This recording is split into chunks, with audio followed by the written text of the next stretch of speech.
এবার বিশ্বকাপে আলোচনায় বল ট্রাউন্ডা। শট নেওয়ার পর সাধারণের গতির চেয়ে দ্রুত ছুটছে বল, তাতে সবচেয়ে বেশি বেকায়দায় পড়ছেন গোলকিপাররা।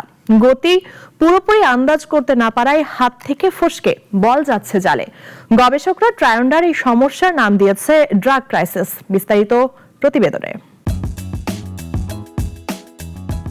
লুকা জিদানের বিশ্বকাপটা মোটেও ভালো যাচ্ছে না। ফ্রান্স কিংবদন্তি জিনেদিন জিদানের ছেলে আলজেরিয়ার পোস্টে দাঁড়িয়ে হজম করেছেন 2 ম্যাচে মোট 5 গোল। এর মাঝে 2টি হয়েছে তার হাত ফসকে, প্রথমটি মেসির আর অপরটি জর্ডানের নিজার আল রাশদানের। তবে লুকা শুধু একাই নন, সেনেগালের এদুয়ার্দো মেন্দি ও ইরাকের বাসিলের হাত ফসকেও গোল হয়েছে। বিশ্বকাপের বল ট্রাউন্ডাকে বাগে আনতে কোথায় সমস্যা হচ্ছে গোলকিপারদের? সমস্যাটি নিয়ে বিবিসিতে প্রথম কথা বলেন ইংল্যান্ডের সাবেক গোলকিপার জো হার্ট।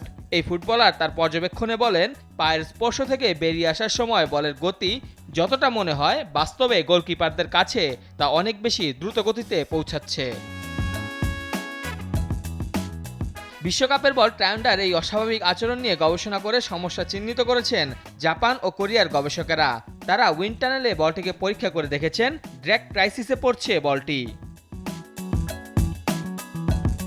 ড্র্যাগ ক্রাইসিসের অর্থ, বল নির্দিষ্ট গতিতে পৌঁছালে বাতাসে ট্রাউন্ডা বলটির ঘর্ষণ কমে যায়, ফলত হঠাৎ বাড়ে গতি, যে কারণে গোলকিপাররা বলটির গতি আন্দাজ করতে ভুল করছেন, আর সে কারণেই হাত ফসকে বল যাচ্ছে জালে। ট্রাউন্ডা বলটি এবার অনেক প্রযুক্তি নতুন করে নিয়ে এসেছে। এর গঠনও ভিন্ন। ভিতরের চিপ ছাড়াও বিশ্বকাপের ইতিহাসে এটি প্রথম বল যেটি মাত্র 4টি প্যানেলে তৈরি, যেখানে 2022 বিশ্বকাপের বল আল রিহলায় ছিল মোট 20টি প্যানেল। ফিফা অবশ্য ট্রাউন্ডার এই অ্যারোডাইনামিক বিষয়গুলো অস্বীকার করছে না। তবে ফুটবলাররা যে ধরনের সমস্যায় পড়ছে তা মনে করিয়ে দিচ্ছে নানা সমস্যায় বিতর্কের মুখে পড়া 2010 বিশ্বকাপের বল জাবুলানিকে। মেহেদী হাসান মুন্না, নাগরিক।